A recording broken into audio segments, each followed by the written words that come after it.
Chers compatriotes, je voudrais commencer mon propos par adresser, au nom de la représentation nationale, nos vœux de plein succès à tous les candidats qui ont entamé aujourd'hui les épreuves du baccalauréat. Nous leur souhaitons beaucoup de réussite ainsi qu'un avenir à la hauteur de leurs ambitions. Mesdames et messieurs, au moment où nous procédons à la clôture de la session ordinaire unique 2025-2026 de notre Assemblée nationale, je ressens à la fois un profond sentiment d'humilité et un grand sens de responsabilité.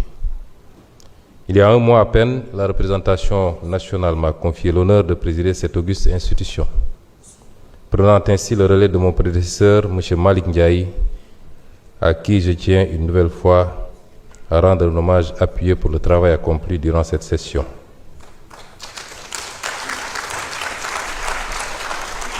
Sous son autorité, l'Assemblée nationale s'est propulsée dans une dynamique de modernisation et consolidé son rôle au service de notre démocratie. Je mesure pleinement la portée de cette continuité institutionnelle. Notre responsabilité est de préserver leur crédibilité, leur stabilité et leur efficacité au service exclusif du peuple sénégalais. Mesdames et messieurs, chers collègues, la session qui s'achève aura été particulièrement dense. Tout au long de ces mois de travaux, notre Assemblée a exercé avec responsabilité ses trois missions fondamentales: légiférer, contrôler l'action du gouvernement et représenter dignement le peuple sénégalais, notamment à travers l'évaluation des politiques publiques. Sur le plan législatif, l'Assemblée a examiné et adopté un nombre important de textes portant sur des secteurs stratégiques de la vie nationale: la gouvernance économique, les finances publiques, la justice, la coopération internationale, les réformes institutionnelles, le développement territorial ainsi que la modernisation de notre administration. Elle a également autorisé plusieurs accords internationaux destinés à renforcer l'intégration régionale, la coopération judiciaire, les investissements et les partenariats stratégiques de notre pays. Mais le bilan d'une assemblée ne se résume jamais au nombre de lois votées. Une loi n'a de valeur que lorsqu'elle améliore effectivement la vie des citoyens. Notre exigence sera désormais simple: produire moins de textes de circonstance et davantage de lois utiles, évaluées, applicables et réellement transformatrices. Mesdames et messieurs, chers collègues, cette session aura également été celle de profondes transformations internes. Nous avons poursuivi la modernisation des méthodes de travail parlementaires. Les commissions permanentes ont renforcé leur capacité d'analyse. Le suivi de l'exécution des lois a connu des progrès appréciables. Les mécanismes d'évaluation des politiques publiques commencent progressivement à s'installer dans nos pratiques. La digitalisation de plusieurs procédures parlementaires ainsi que la création de la chaîne parlementaire ont permis d'améliorer l'efficacité administrative et la traçabilité de nos travaux. Nous avons également engagé une réflexion ambitieuse sur le renforcement des capacités des députés et de l'administration parlementaire afin de doter notre Assemblée d'une expertise toujours plus solide. Le Parlement moderne ne peut plus être uniquement un lieu de débat. Il doit être un véritable centre d'intelligence publique capable d'éclairer les décisions nationales. Notre mission de contrôle n'a pas été en reste.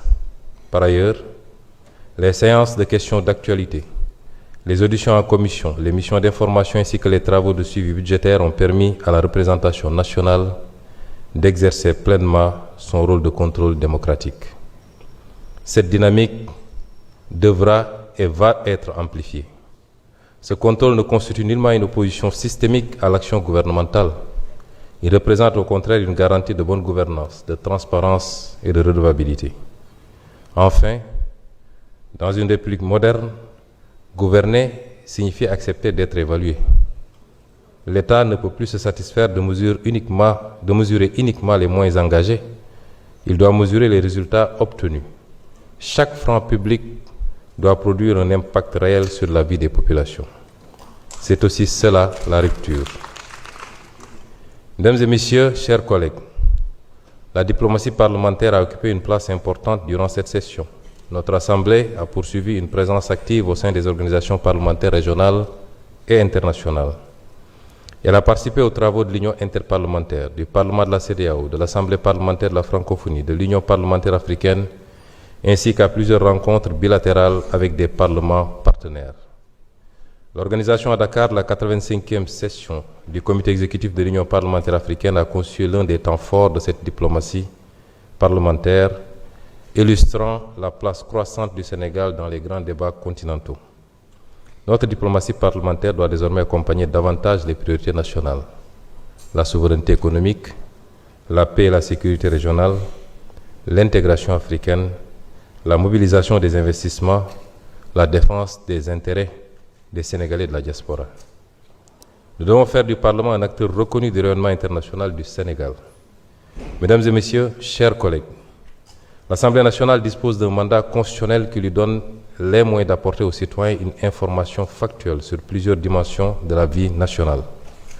Rendre compte de son travail au public, partager sous des formes digestes les données qui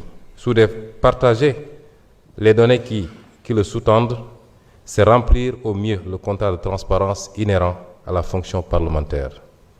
C'est pourquoi nous allons nous doter de nouveaux outils à cet effet, qui doivent être conçus comme un service institutionnel rendu aux souverains sénégalais, dans sa diversité, crédible auprès des citoyens indécis ou dépolitisés, mais aussi des partenaires institutionnels. Il s'agira d'informer, en donnant accès aux faits et aux sources primaires dignes d'intérêt, à travers deux leviers que nous allons mettre en place. D'abord, une newsletter hebdomadaire, ou en tout cas périodique, pour la régularité et le partage d'informations essentiellement chiffrées et techniques, auquel sera articulé le portail de données ouvertes que constitue le site de l'Assemblée nationale.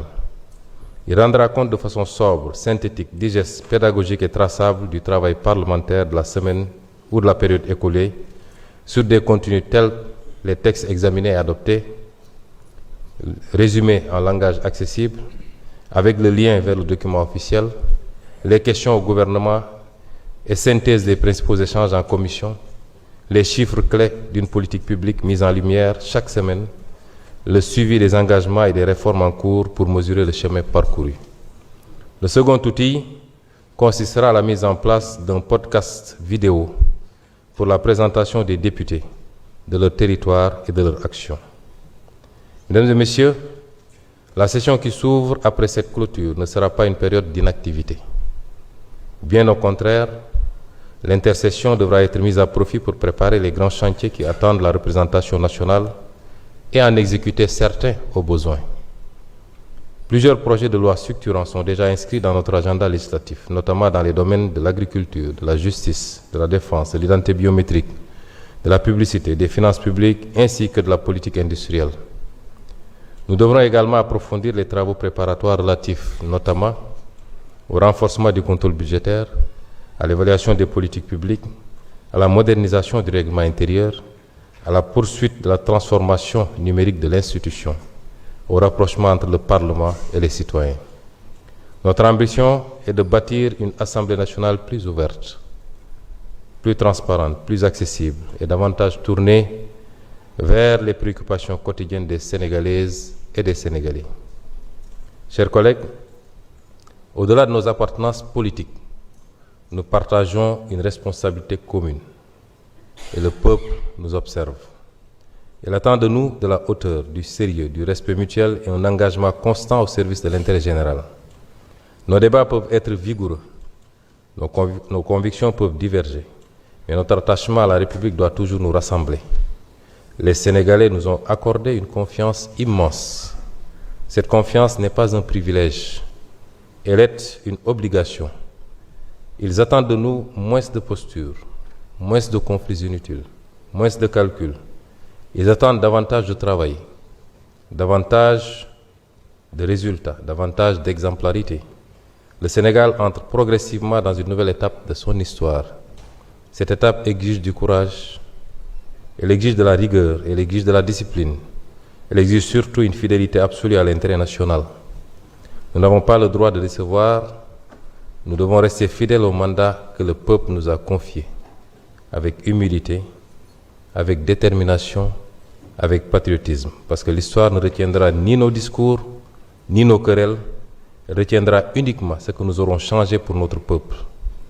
Mesdames et Messieurs, je voudrais exprimer ma gratitude gratitude aux députés de la majorité comme de l'opposition, au gouvernement pour la qualité du dialogue institutionnel. Monsieur le ministre l'a rappelé tout à l'heure, j'ai suivi depuis mon bureau le débat d'orientation budgétaire qui était d'une qualité exceptionnelle. Au personnel administratif de l'Assemblée nationale également, je voudrais exprimer ma gratitude. Aux partenaires techniques et institutionnels, ainsi qu'à tous les citoyens qui suivent avec intérêt les travaux parlementaires.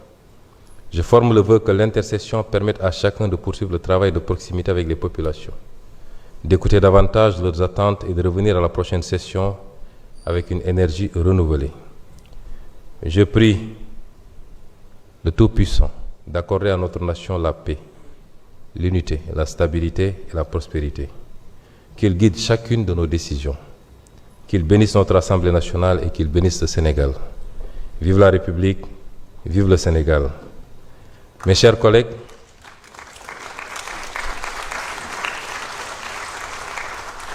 à présent, conformément à la disposition de l'article 4 de notre règlement intérieur, je déclare close la session ordinaire unique 2025-2026 de l'Assemblée nationale. La séance est levée.